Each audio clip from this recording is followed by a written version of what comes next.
Built-in flash. Ito ang ilaw na nakakabit sa camera na ginagamit kapag kulang ang liwanag. Flash mode button. Pindutan para kontrolin ang bawat ibang setting ng flash. Bracketing button. Ginagamit para kumuha ng maraming litrato na may iba't ibang exposure. Infrared receiving. Tumatanggap ng signal mula sa remote para mag-trigger ng camera. Mountain mark. Tandaan kung saan ikinakabit ang lens. Built-in microphone. Mikropono na nakasama sa camera para mag-record ng tunog. Lens release button. Pindutan para tanggalin ang lens. Connector cover. Takip para protektahan ang mga connection port.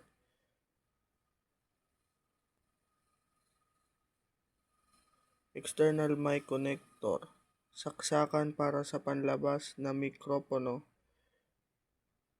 AF mode selector para pumili kung automatic o manual ang focus. Focus mode selector para baguhin ang paraan ng pag-focus.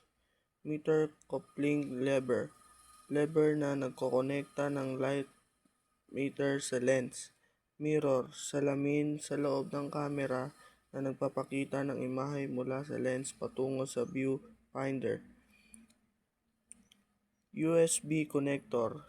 Saksakan para ikonekta ang camera sa computer gamit ang USB.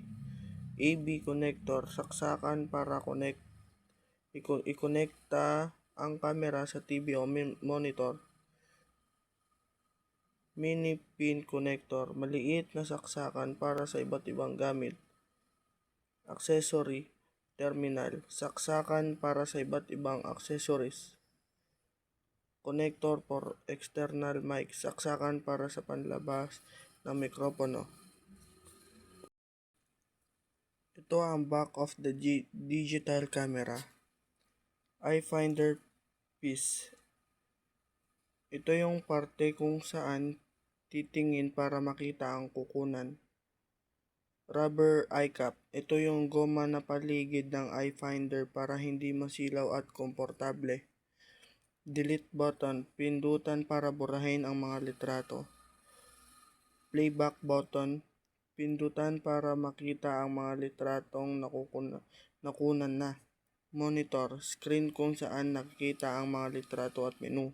Menu button. Pindutan para pupunta sa menu at camera. Help button.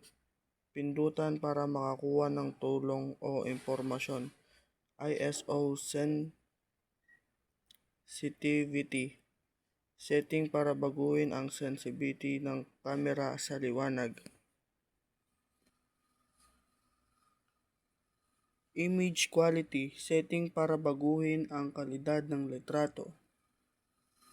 Shutter adjustment para ayusin ang linaw ng eye finder.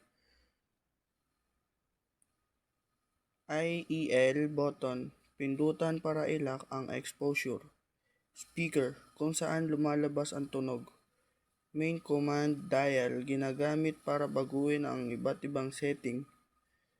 Live view switch, para mag-switch sa live view mode. Multi-selector, para mag-navigate sa menu at mga litrato. Memory slot card button, pindutan para buksan ang memory card slot. OK button, pindutan para kumpirmahin ang mga setting. Infrared receiver, tumatanggap ng signal mula sa remote. Focus selector para pumili ng focus point. Memory card access lamp, ilaw na nagpapakita kung may ina-access na memory card. Info button, pindutan para makita ang impormasyon tungkol sa mga setting ng camera.